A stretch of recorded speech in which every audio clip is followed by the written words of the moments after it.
Oi, pessoal! Tudo bem com vocês?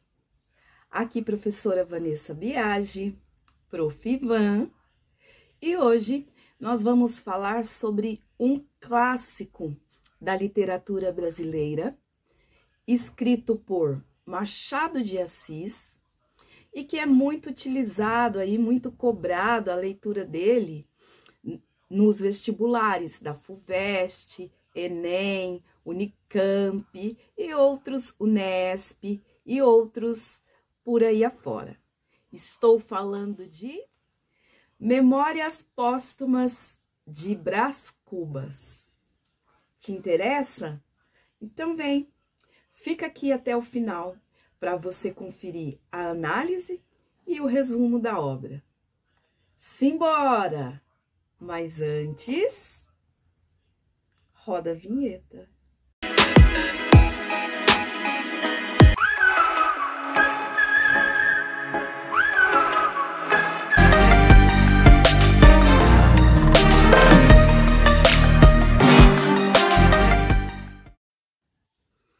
Bom, então vamos lá, né, meu povo? Sem mais delongas, vamos falar sobre a obra. Esse, então, é o livro Memórias Póstumas de Brás Cubas. Autor Machado de Assis. Ano em que foi escrito. Ele foi escrito em 1880 como folhetim, mas publicado apenas em 1881 como livro, tá? A categoria é uma obra realista, tá? Uma das 3 obras realistas de Machado de Assis, junto com Dom Casmurro e Quincas Borba. Ele tem uma postura metalinguística, ou seja, de quem escreve e se vê escrevendo. E, ao mesmo tempo, ele, o narrador, né, que é o nosso personagem defunto, o autor, ele fala com o leitor. Tem caráter fantástico e, ao mesmo tempo, realista.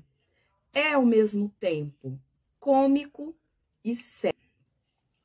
Essa obra retrata a escravidão, classes sociais, o cientificismo e, principalmente, a criação de uma nova filosofia, que é o humanitismo, que é uma sátira à lei do mais forte. Abre parênteses. Nós teremos, né, a próxima obra de Machado de Assis, que inclusive vai cair no vestibular da FUVEST desse ano, 2023, que é Quincas Borba.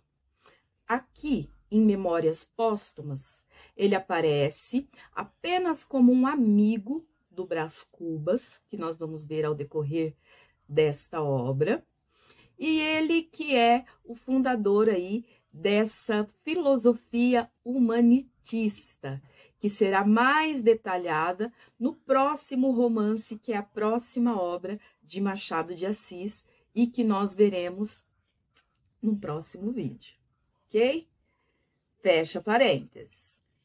Esse livro, ele é permeado por intertextualidade e ironia, como forma de revolta pela vida, ou seja, durante a leitura desta obra. O enredo, ele é narrado em primeira pessoa, ou seja, seu autor, o Brás Cubas, ou seja, o defunto autor, é um homem que já morreu e deseja, então, escrever a própria autobiografia, sem peso nenhum na consciência, afinal, ele já está morto. Essa obra, ela tem uma filosofia, né, uma temática sociológica, e ela centra-se no contexto ideológico do Segundo Império. Ou seja, apesar de ter sido escrita em 1880, Memórias Póstumas trata de temas que são sempre atuais até os dias de hoje. São eles as razões da existência humana, as relações de poder na sociedade e a dualidade entre aparência e essência.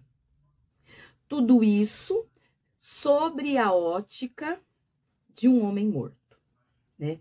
Nesse diálogo entre narrador e leitor, é nas entrelinhas do jogo de palavras e do humor sutil que essa obra foi escrita.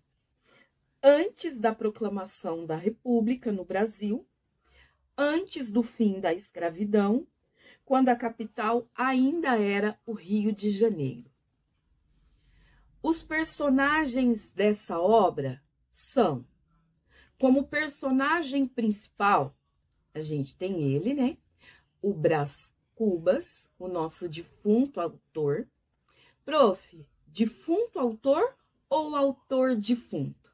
Defunto autor, porque ele escreve depois de morto, fazendo uma análise, uma reflexão acerca da própria vida e das pessoas ali que passaram por sua vida. Temos ali, né, a família de Brás Cubas, Sabina, a irmã dele, Cotrim, cunhado de Brás, casado com a irmã dele, né, com Sabina, João, um oficial de infantaria, Bento Cubas, que era o pai de Brás Cubas. Como os casos amorosos de Brás, a gente tem Marcela, uma cortesã, ou seja, uma prostituta, né? E também o primeiro caso amoroso de Brás. Em um dos capítulos, quando ele fala sobre Marcela, ele relata: amou-me durante 15 meses, 15 conto de réis e nada mais. Temos ainda Eugênia, que foi o segundo amor do nosso protagonista, chamada de a Flor da Moita. A gente vai entender melhor o que quer dizer essa expressão durante o resumo, ok? Virgília, a filha do conselheiro Dutra, o grande amor de Brás e amante dele. Temos ainda Inhaloló, né? Eulália Damasceno de Brito, que era pretendente à esposa de Brás, mas a coitadinha morre antes de casar com ele. Ela morre de febre amarela. Como personagem coadjuvante e muito importante na trama, a gente tem Quincas Borba, né, que é Joaquim Borba dos Santos, o filósofo teórico do humanitismo, amigo de infância, ou seja, da época da escola do nosso Brás Cubas. O Quincas Borba, ele será o protagonista no próximo romance de Machado de Assis. Então, é muito importante colocar os nossos olhinhos e a atenção voltada aí para esse personagem. Temos ainda Dona Eusébia, uma amiga pobre de Brás Cubas. O conselheiro Dutra, né, um homem bem posto no mundo da política e pai de Virgília. O Lobo Neves, que é político e marido de Virgília. Luiz Dutra, que é o primo de Virgília. Dona Plácida, que é uma beata velha e pobre, empregada de Virgília, e é ela quem acoita os amantes, o Brás e a Virgília. Prudêncio, que quando criança era um moleque, filho de escravos, e era meio que um brinquedo ali do Brás Cubas, né? E quando crescido e livre, ele é encontrado por Brás Cubas judiando de um escravo. Vamos prestar atenção também nessa crítica que é feita sobre a escravidão aí. A gente tem que, ficar esperto. E o que diz a crítica, né? A crítica literária sobre essa obra, Memórias Póstumas de Brás Cubas. A crítica considera essa obra, Memórias Póstumas de Brás Cubas, como romance que introduziu o realismo na literatura brasileira. Esse livro, ele é então tido como um divisor de águas, tanto na própria obra de Machado de Assis, como para a literatura brasileira. Porque ele faz crítica de maneira irônica e pessimista sobre as condições da época, marca um momento no cenário literário nacional em que Machado de Assis rompe com duas tendências dominantes em seu tempo. A teoria de Flaubert, ou seja, do romance que narra a si próprio e apaga o narrador, e também da teoria naturalista de Zola, que preza pelos menores detalhes para observar a realidade.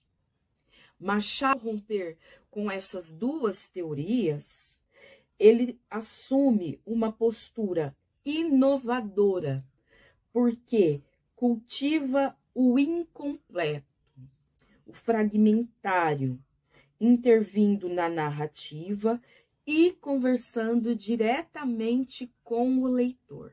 Esse livro, ele é então permeado de intertextualidades e de ironias, como por exemplo na dedicatória, né, em que aparece aí o Machado, o nosso defunto autor, dizendo: ao verme que primeiro roeu as frias carnes de meu cadáver. E ainda apresenta também um humor negro, né? Quando ele fala ali também, por exemplo, de Eugênia, e ele diz: por que bonita se coxa? Por que coxa se bonita?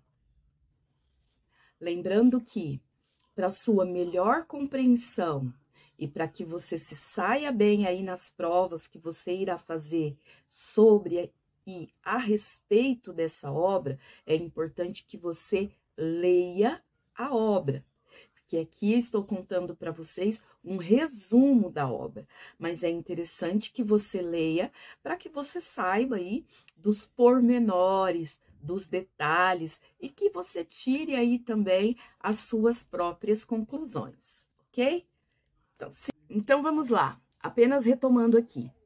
Nós estamos falando da obra Memórias Póstumas de Brás Cubas, gênero, romance, estilo de época, o realismo, tempo, século XIX, espaço, Rio de Janeiro e narrado em primeira pessoa. O narrador já começa dizendo que ele não é um autor defunto, ou seja, ele não escreveu e depois morreu. Ao contrário, ele é um defunto autor, ou seja, ele morreu e como estava muito chato lá, né, muito monótono, depois da morte, ele decidiu escrever contando, narrando sua vida e sua morte. Ou seja, ele começa aí ponderando, né, se inicia contando sua vida ou se começa contando sua morte. E ele opta por contar sua morte, dizendo como se deu a morte dele. Vamos lá. Então ele diz: expirei às 2h de uma sexta-feira do mês de agosto de 1869, na minha bela chácara de Catumbi, tinha uns 64 anos, rijos e próspero. Era solteiro, possuía cerca de 300 contos e fui acompanhado ao cemitério por 11 amigos. Aí então, né, Brás fala também sobre o emplastro Brás Cubas, que para todo mundo ele dizia que era para investigar, né, ali os o quê? Então ele narra que estava pesquisando um emplastro, né, o emplastro Brás Cubas, que para todo mundo ele falava que era ali para investigar e dominar os males da humanidade, mas ele mesmo diz que, na verdade, o que ele queria realmente era ficar famoso, ter o nome dele amplamente divulgado e reconhecido. E aí ele escreve, então, né? Ele nos conta que durante essa pesquisa ele já estava ali avançado em idade, foi tomar um ar, tomou ali um golpe de ar, pegou uma pneumonia e morreu. Então ele descreve o final da vida dele, ele descreve o velório dele, o enterro dele, em que ele narra que compareceram apenas 11 amigos. E isso quer dizer muito para a sociedade da época, porque nessa época um funeral era um acontecimento, né? Era para ter muito mais pessoas. Então ele narra também, né, o delírio dele, em que ele tem ali um delírio de morte, que ele tá delirando, tá com uma febre, aí ele começa devagar ali, né, numa fantasia. Depois ele volta para a infância, conta pra gente que ele foi de uma família burguesa, né, bem abastada, cheia ali dos din-dins, e ele fala também que ele era um menino capaz. Ele mesmo diz que ele era terrível e ele fazia o Prudêncio, né? Que era um moleque, filho de escravos, escravo ali da família, e ele fazia esse menino de brinquedo, pulava, montava cavalinho no menino. Ele narra também um episódio em que teve um jantar na casa dele e ele vê um casal se pegando ali às escondidas, né, atrás da moita. E aí, então, quando ele queria a sobremesa, mas estava tendo um discurso, enquanto esse discurso não acabasse, ele não poderia comer a sobremesa, né? Então, ele resolve se vingar e ele começa a delatar ali para todo mundo. Olha, o fulano ali estava pegando a fulana atrás da moita, eu vi. E aí vira aquele bafafá ali, né? Depois, mais à frente, ele narra, né? Ele nos conta que ele se envolveu com uma prostituta chamada Marcela. E aí ele diz que Marcela o amou durante 15 meses e 15 contos de réis, né? E aí ele vai contando como foi essa história, como que ele conheceu Marcela, como se ele se apaixonou por Marcela, como que foi o final desse romance, quando o pai dele descobriu que ele estava já endividado de tanto dar joias para Marcela, né? Aí então ele nos conta, né, que o pai dele, quando descobre, manda ele para a Europa, onde ele vai estudar direito, e mesmo ali na Europa, enquanto fazia faculdade de direito, ele se narra, ele se vê como um aluno medíocre, né, que não levou muito a sério ali os estudos. E quando ele volta para o Brasil, ele acaba conhecendo a Eugênia, né, filha da dona Eusébia, ou seja, a flor da moita, o fruto daquele romance que ele presenciou quando criança, atrás da moita. E aí, então, é onde a gente percebe o humor negro ali de Machado de Assis, quando faz, né, o personagem, o nosso defunto autor, ele diz sobre Eugênia: que linda, que bonita. Ele acaba dando um beijo nela, mas ele fala: por que tão linda se coxa? Por que coxa se bonita? Aí ele relata, né, o poder aí da burguesia, porque um burguês não poderia jamais se casar com uma moça que fosse coxa, defeituosa, que representasse ali um problema perante a sociedade.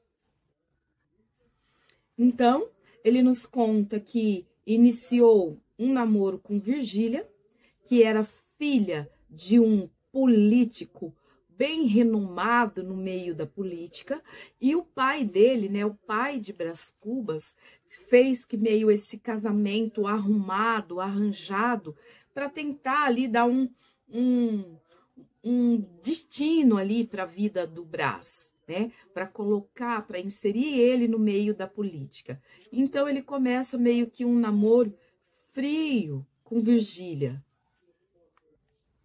Aí entra no meio da história o Lobo Neves, que vai e toma a Virgília do Brás Cubas, acaba se casando com ela e toma também o cargo político que o Brás estava ali junto com o pai dele almejando.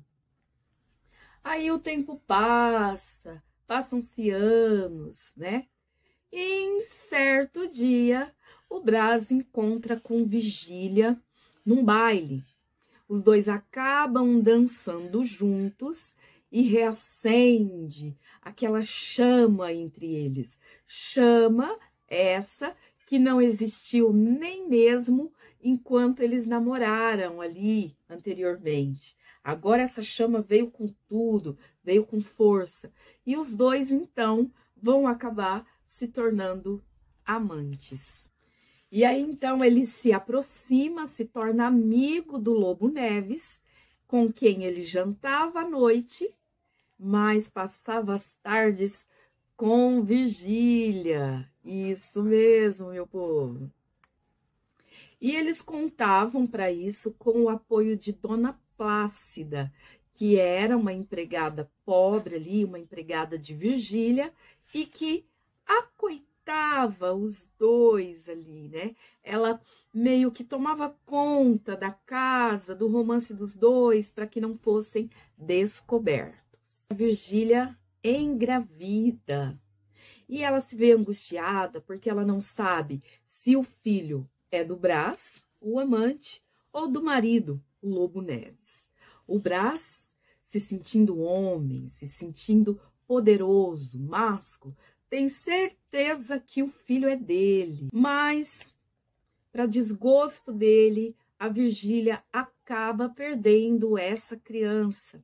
Ela perde a criança, os dois têm meio que um plano de fuga, que acaba, na verdade, não dando certo, porque a Virgília, na verdade, ela não queria abrir mão do privilégio que ela tinha, do renome que ela tinha como esposa de Lobo Neves. E com isso, o amor de Brás e Virgília vai esfriando, arrefecendo, diminuindo. O Lobo Neves recebe uma carta, né? Acaba recebendo uma carta, um bilhete ali, dizendo que, como se diz aquela frase, gente? Tem boi na linha? É, isso aí. E ele começa, então, a desconfiar ali do romance dos dois, e ele recebe uma promoção e decide que vai se mudar. Isso acaba deixando os dois pombinhos, né, o Brás e a Virgília ali, meio acuados, meio pensativos, mas, posteriormente, o Lobo Neves acaba desistindo da mudança, porque ele receberia ali a nomeação no dia 13, e ele é muito supersticioso com o dia 13. Então, ele resolve deixar isso para lá, deixar isso quieto. Aí o Brás Cubas, então, resolve partir para outra, né? Resolve fazer um monte de outras coisas, segundo as quais ele acaba sendo frustrado em todas elas. Ele tenta ser jornalista, não dá certo. Ele tenta ser filósofo ali na filosofia do humanitismo, junto com um amigo dele, o Quincas Borba, mas também não dá certo. Tenta fazer filantropia, mas acaba sendo medíocre. Tenta ser jornalista, medíocre. Tenta ser um deputado na política e não dá certo. Aí tenta casar com uma outra moça e antes do casamento, ela, Nhanloló, morre de febre amarela. Então, acaba não dando certo também o casamento para ele. Então, Brás Cubas vai terminar assim a sua vida dizendo que não conseguiu ser ministro, não conseguiu ser califa, não conseguiu um emplastro e que morreu exatamente quando estava pesquisando esse emplastro que o deixaria famoso. Então, depois de toda essa narração, ele, o autor, né, Brás Cubas, ainda tira uma com a nossa cara, em que ele diz: você se engana, leitor, se acha que de tudo eu me dei mal. E aí ele diz: eu não tive que trabalhar, não tive que despejar o suor do meu rosto para obter tudo que eu tinha, alimento, vida boa, dinheiro. Não, eu ganhei tudo ali de mãos beijadas, né? Tudo na maioral ali, tudo na moleza. E aí então, né, ele fala aquela frase famosa: não tive filhos, não transmiti a ninguém o legado de nossa miséria. Gente, ele tira onda. E esse, então, é o romance que abre o realismo no Brasil. Essa obra tem como uma de suas características o fato de que Machado de Assis é o mestre da objetividade, das frases curtas, dos capítulos curtos. Outra característica brilhante de Machado de Assis é o fato da metalinguagem, que deixa ali a obra mais descontraída quando ele conversa com o leitor. O narrador, né, o defunto autor, ele mesmo diz: estou escrevendo um livro. Ele conta já que é um livro, isso é uma obra, estou falando com vocês. Outra coisa aí, né, que é importante, a gente não pode deixar passar despercebido, é o fato do ceticismo e do pessimismo de Machado de Assis, né, em que ele duvida da vida, duvida da essência da vida, duvida das pessoas boas, e aí ele faz aquela dedicatória: dedico essa obra ao verme que primeiro roeu as carnes frias do meu cadáver.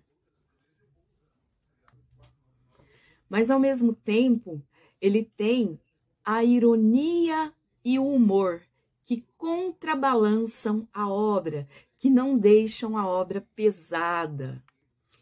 E nessa obra, Machado de Assis, ele faz uma sondagem psicológica, ele quer sondar a mente humana e ele quer escancarar as máscaras sociais, a hipocrisia, o fingimento, a falsidade. Tudo isso é mencionado e escancarado nessa obra. E essa obra também está cheia de intertextos.